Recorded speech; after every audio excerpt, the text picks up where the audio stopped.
Online পরীক্ষা 2024 সালে যে পরীক্ষাটা হবে আমাদের ষান্মাসিক পরীক্ষা, সেখানে আমাদের কি বিষয় হচ্ছে হিন্দু ধর্ম। আর তারিখটা হচ্ছে 3/7/2024, 3/7 মানে 3 জুলাই 2024 সালে হিন্দু ধর্ম পরীক্ষাটি অনুষ্ঠিত হতে যাচ্ছে সপ্তম শ্রেণীর পরীক্ষা। সপ্তম শ্রেণীর অর্ধবার্ষিক বা পরীক্ষার যে সিলেবাসটা সেটা আমাদের নির্ধারণ করে দেওয়া হয়েছে সরকারিভাবে। সপ্তম শ্রেণীর ষান্মাসিক বা অর্ধবার্ষিক পরীক্ষার নমুনা প্রশ্নপত্র পৃষ্ঠা 1 থেকে 56 এর মধ্যে করা হবে, ঠিক আছে? তো তোমরা এখনো যারা চ্যানেল সাবস্ক্রাইব করে রেখো। পরীক্ষার 2-3 দিন আগে যে আমাদের প্রশ্নের প্যাটার্নটা দেওয়া হবে সেটা আমরা এখানেই, প্রশ্নের ধরনটা দেওয়া হবে সেটা আমরা এখানেই দিয়ে দেবো, ঠিক আছে?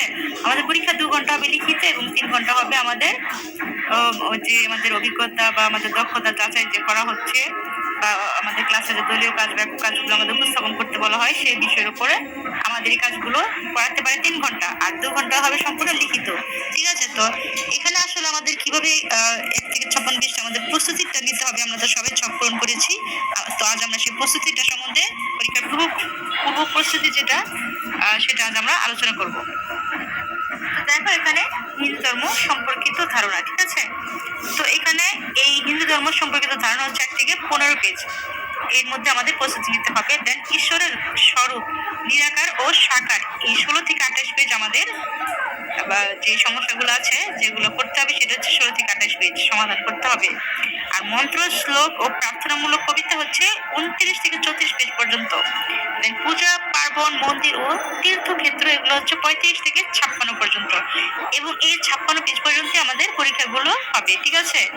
তো এই পর্যন্ত আসলে আমাদের পরীক্ষাটা হবে। তো এখন কি কি আমাদের এখানে ক্লাসগুলো করতে হবে, কিভাবে আমাদের ক্লাসগুলো তো তোমরা করেছো, অবশ্য পূরণ করেছো, এখন আমি দেখিয়ে দেবো যেগুলো ইম্পর্টেন্ট। পরীক্ষাটা যেহেতু হবে 2 ঘন্টা লিখিত এবং 3 ঘন্টা মৌখিক উপস্থাপনা এবং অভিজ্ঞতা, যে দক্ষতা বা বাস্তব জীবনে কতটুকু প্রয়োগ করতে পারতেছো সেই বিষয়গুলো। তো চলো আমরা সেগুলো দেখিয়ে দিই। তো দেখো আমরা কিন্তু এই যে আমাদের যে শিক্ষণ অভিজ্ঞতা মূল্যায়ন ছক, আমাদের যে আমাদের যে মূল্য নির্দেশিকাটা দেওয়া হয় সেটা সম্বন্ধে এর সাথে তোমরা সবাই পরিচিত। এখানে দেখো আমাদের যে কাজগুলো করতে হবে, হিন্দু ধর্মের মৌলিক জ্ঞান বা বিশ্বাস সংক্রান্ত কোনো প্রশ্নের ধর্মীয় গ্রন্থকে উৎস হিসেবে ব্যবহার করছে।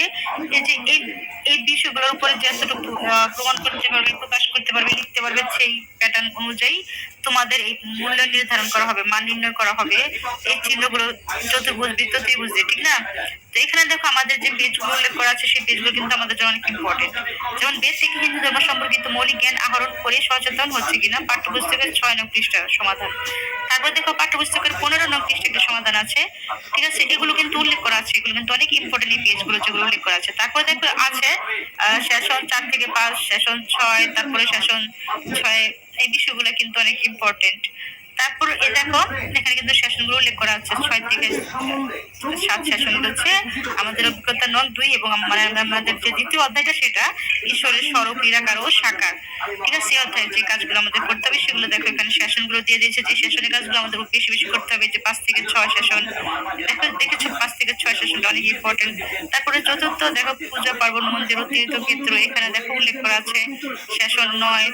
তারপর পাঠ্যপুস্তকের পৃষ্ঠা 49 পৃষ্ঠার বক্সে লিখে প্রকাশ করছে কিনা, এই যে 4 থেকে 8 পর্যন্ত। তারপরে এই যে পাঠ্যপুস্তকের 41 পৃষ্ঠা আর বক্সে লিখে প্রকাশ করেছে কিনা, এই যে এই বিষয়গুলো। তো চলো আমি তোমাদের বই থেকে দেখিয়ে দিই, তাহলে তোমাদের জন্য সুবিধা হবে। তোমরা অনেকে এখানে বুঝে উত্তর বলো, তো আমি তোমাদের বই থেকে দেখিয়ে দিই। তো দেখো এখানে বেদ পৃষ্ঠা 6, এখানে একটি কাজ আছে। দেখো বেদ সম্পর্কে আমরা যা জানলাম তার উপর ভিত্তি করে নিচের ঘরগুলো পূরণ করি। উদাহরণ হিসেবে একটি করে দেওয়া আছে, এখানে দেখো উদাহরণস্বরূপ একটা করে দেওয়া আছে। এই দেখো সহিংসতা দিয়ে এখানে এই যে একটি উদাহরণ হিসেবে কমপ্লিট করা আছে, বাকিগুলো তোমাদের লিখতে হবে। তো আশা করি তোমরা ছকগুলো পূরণ করেছো। এখন শুধু তোমাদের কাজ হচ্ছে এই যে ছকগুলো পূরণ করেছো এগুলো তোমরা একটু রিভাইজ করবে, একটু তোমরা নিজেরা না দেখে লিখতে পারো কিনা, বা একটা প্রশ্ন যদি করা হয় এই বিষয়ে, তোমাদের যদি বলা হয় যে তোমরা এই যেমন এইখান থেকে প্রশ্ন এরকম বলতে পারে যে তোমরা বেশ সম্পর্কে যা জানলে তার লিখো, ঠিক আছে? এভাবে বলতে পারে, তখন তোমরা কিভাবে লিখবে? যদি এটা তোমাদের ধারণা থাকে তখন কিন্তু তোমরা লিখতে পারবে। উদাহরণ হিসেবে এরকম একটা দেয়া আছে, এরকম তাহলে তোমরা কমপ্লিট করবা, সেভাবে তোমরাই রিভিশন গুলো দিয়ে রাখবা। কমপ্লিট তো ছক করেছো, এবার একটু নিজেরা পড়বা, এটি আসলে পরীক্ষার পূর্ব প্রস্তুতি। তারপর দেখো এখানে একটি কাজ আছে, একটি ছক আছে, ইন্টারনেট বা অন্যান্য মাধ্যম থেকে রামায়ণ ধর্মগ্রন্থটি সংগ্রহ করো। 6টি দলে বিভক্ত হয়ে রামায়ণের আদিকাণ্ডের বিভিন্ন অংশ ধারাবাহিকভাবে দলে ভাগ হয়ে মনোযোগ দিয়ে পড়ো। এরপর দলীয় আলোচনার মাধ্যমে সংশ্লিষ্ট অংশে রামের কয়েকটি গুণাবলী চিহ্নিত করো এবং ঘটনা সংক্ষেপে উল্লেখপূর্বক তা লিপিবদ্ধ করে শ্রেণীতে উপস্থাপন করো। এই যে একটা শ্রেণীতে উপস্থাপনের কাজ আছে, এটা তোমরা প্রত্যেকে ছকটা পূরণ করেছো, কিন্তু এটা তোমরা ধারণাটা নেও না, তো অবশ্যই ধারণাটা নিয়ে নিবে, ঠিক আছে, খুব ভালো করে। তো তাহলে পরীক্ষা যেন তোমরা লিখতে পারো প্লাস তোমরা বলতে পারো, উভয় ক্ষেত্রে তোমাদের যেন পারদর্শিতা খুব ভালো থাকে, সেটা তোমরা আগে থেকে প্র্যাকটিস করবে। পরীক্ষার 2-3 দিন আগে প্রশ্নের উত্তরগুলো কিভাবে করতে হবে সেগুলো আমাদের কাছে সরকারিভাবে যখন আসবে তখন আমরা সেগুলো ভিডিও তোমাদের সাথে শেয়ার করব। কিন্তু এখন তোমাদেরকে স্কুল থেকে প্রত্যেককে দেয়া হবে, বাকিটা না বুঝলে আমরা তো আছে তোমাদেরকে, আমরা হেল্প করবো, সমস্যা নাই। তো দেখো এখানে আছে, এসো এবার আমরা মহাভারতের কাহিনীতে বর্ণিত রাজা শান্তনুর বংশানুক্রমের চিত্রটি আঁকি এবং শ্রেণীতে উপস্থাপন করি। তো এই যে শ্রেণীতে উপস্থাপনে যে একটা কাজ আছে, এটা কিন্তু অবশ্যই তোমাদেরকে শিখতে হবে। তোমরা তো ছক পূরণ করেছো, তাই অবশ্যই তোমরা সেটা শিখবে। আমি বারবার এই জন্য বলতেছি যে ছক পূরণ করেছো কিন্তু তোমরা কিন্তু শিখো নাই। আমি একদম শিওর না হলেও যতটুকু জানি, তোমরা যারা অনেকে ভালো স্টুডেন্ট আছো, মানে ভালো করতে চাও নিজের থেকে, অনেক আরেকজনের সাথে ভালো করতে চাও, এরকম খুব কম স্টুডেন্ট থাকে, তারা কমপ্লিট করেছে হয়তো। তো তাদের যে গোপন টিপসটা আমি তোমাদেরকে বলে দিচ্ছি, শেয়ার করছি, তো তোমরাও কিন্তু আগে থেকে প্রস্তুতি নাও। তার জন্য কিন্তু তারা ত্রিভুজ, আমরা তো জানি ত্রিভুজটা সবচেয়ে ভালো, আমরা ত্রিভুজটা পেলে খুশি। তো ত্রিভুজ পেতে তোমাদের আগে থেকে প্রস্তুতিটা নিতে হবে, সেজন্য আজকে ভিডিওটা তৈরি করা। তো অবশ্যই তোমরা লাইক কমেন্ট করবে, সাবস্ক্রাইব করে রাখবে, এরকম আরো ভিডিওগুলো আমি যখন আপলোড দিব পরীক্ষা সংক্রান্ত, তোমরা যেন তার সাথে সাথে পেয়ে যাও। সাবস্ক্রাইব করে অবশ্যই বেল আইকন প্রেস করে রাখবে। তারপর দেখো এখানে কি কাজ আছে, এসব দলীয়ভাবে শ্রী শ্রীকৃষ্ণ অর্জুনকে ধর্মযুদ্ধে কি অবতীর্ণ হওয়ার জন্য যে সকল উপদেশ দিয়েছেন, তা থেকে 5টি উপদেশ নিজের ছকে লিখে এবং পোস্টার আকারে লিখে তা অন্যান্য দলের সঙ্গে শেয়ার করি। এগুলো উপদেশগুলো লিখতে হবে, আর এখানে সংক্ষিপ্ত মানে যে উপদেশটা এবং সংক্ষিপ্ত ব্যাখ্যা দিতে হবে, ব্যাখ্যাটা দিবে কিন্তু সংক্ষিপ্ত আকারে। তো এই ব্যাখ্যাটা দেওয়ার যোগ্যতা তোমাদের দক্ষতা অর্জন করতে হবে, উপদেশটা প্লাস সংক্ষিপ্ত ব্যাখ্যাটা, ঠিক আছে। তারপর দেখো একটি কাজ আছে, এসো আমরা নিচের মিলনকরণটি করি। এই যে মিলনকরণটি, হ্যাঁ, মিলানোর যে সিস্টেমটা, এটা তোমরা অবশ্যই শিখবে, ঠিক আছে, এটা কিন্তু অনেক ইম্পর্টেন্ট। তারপর দেখো 16 পেজে আমাদের একটি কাজ আছে। পূর্বে আমরা বিভিন্ন দেবদেবী এবং অবতার সম্পর্কে জেনেছি, এবার আমরা আমার জানা 2জন দেবদেবী এবং 1জন অবতার সম্পর্কে 5 লাইন করে বর্ণনা লিখি। লেখা ঈশ্বরের সংশ্লিষ্ট রূপ এবং তার সব বৈশিষ্ট্য উল্লেখ করতে হবে।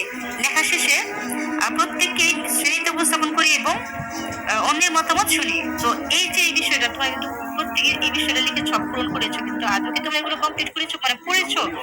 ছক পূরণ করা মানে শুধু কমপ্লিট করে ফেলেছো তাই না, তোমাদের শিখতে হবে। তোমাদের যেটা উপস্থাপন করতে বলা হয়েছে, তোমরা না শিখলে সেই উপস্থাপনটা কিভাবে করবে? শুধু কি লিখে প্রদর্শন করলেই হয়ে যাবে? না, লিখতে হবে, ছক পূরণ করতে হবে, তোমাদের নিজের অভিজ্ঞতা অর্জন করতে হবে, তখন তুমি যে ত্রিভুজ সবচেয়ে ভালো বেস্ট একটা মাত্রা নিরূপণ পেতে পারো, আশা করতে পারো। শুধু সাধারণ হচ্ছে আমরা জানি চতুর্ভুজ, দেন একটু ভালো হচ্ছে বৃত্ত, দেন সবচেয়ে বেস্ট হচ্ছে কি ত্রিভুজ, যেহেতু পাশ বা তীর এরকম কোনো অপশন নাই।